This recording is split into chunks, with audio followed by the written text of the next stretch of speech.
ఇటు వస్తే ఏమో పరిశుద్ధ గ్రంథం, ఇటు వస్తే ఏమో ఆరాధన, అటు వెళ్తే ఏమో మళ్ళా వాళ్ళలాగా కలిసిపోవడం, అన్నీ వారిలాగా చేయడం, అన్యుల ఆచారాలు చేయడం దేవుడు చూస్తూ ఉన్నాడు. అటొక్కాలు ఇటొక్కాలు దేవుని చేత ఆశీర్వదించబడే జీవితాలు కాదు. కనుక స్టార్ మరి చీకటిలో వెలుగుతుంది. యోసేపు కూడా చీకటిలో వెలుగును ప్రకాశిస్తున్నాడు. స్టార్ వంటి జీవితము కలిగి ఉన్నాడు.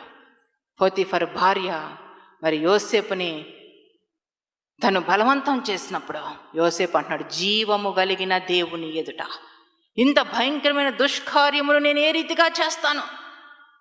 చూడండి, యోసేపు ఎదుట దేవుణ్ణి ప్రతిష్ఠించుకొని ముందుకు సాగుతూ ఉన్నాడు. ఎక్కడ కూడా పాపము అంటకుండా జీవిస్తున్నాడు. ఈరోజు మందిరానికి వస్తున్న నీ జీవితంలో పరిశుద్ధ గ్రంథము పట్టుకుంటున్నావు, మందిరానికి వస్తున్నావు, ఏదో ప్రార్థన చేస్తున్నావు, కానీ లోకములో కలిసిపోతున్నావు, చీకటికి నీ జీవితంలో చోటిస్తున్నావు, బలహీనతలకు చోటిస్తున్నావు, దాసోహం అయిపోతున్నావు పాపానికి. చీకటిలో కమ్మివేస్తుంది నీ జీవితాన్ని. ఇది నీకు తగునా? క్రిస్మస్ దినాల్లో మనం ఉన్నాం, కానీ నిజంగా రక్షకుడు మన కోసం జన్మిస్తే యేసయ్య కోసం సాక్షులుగా జీవిస్తాము కదా.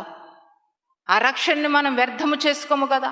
ఇంత గొప్ప రక్షణను నిర్లక్ష్యము చేసినలా ఏ రీతిగా శిక్ష నుంచి తప్పించుకుంటాం.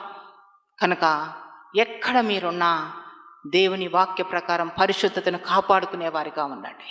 అలా యోసేపు స్టార్ లాగా కల్మషమైనటువంటి దేశంలో, అపవిత్రమైనటువంటి దేశంలో, అపవిత్రమైన మనుషుల మధ్య ఇంటిలో పని చేస్తున్నప్పటికీ, ఒక బానిస బ్రతుకుతున్నప్పటికీ స్టార్ లాగా తన జీవితాన్ని కాపాడుకోవడం వల్ల ఐగుప్తు దేశానికే రాజు తర్వాత ప్రధానమంత్రిగా నిలబడ్డాడు. దేవునికి మహిమ కలుగును గాక.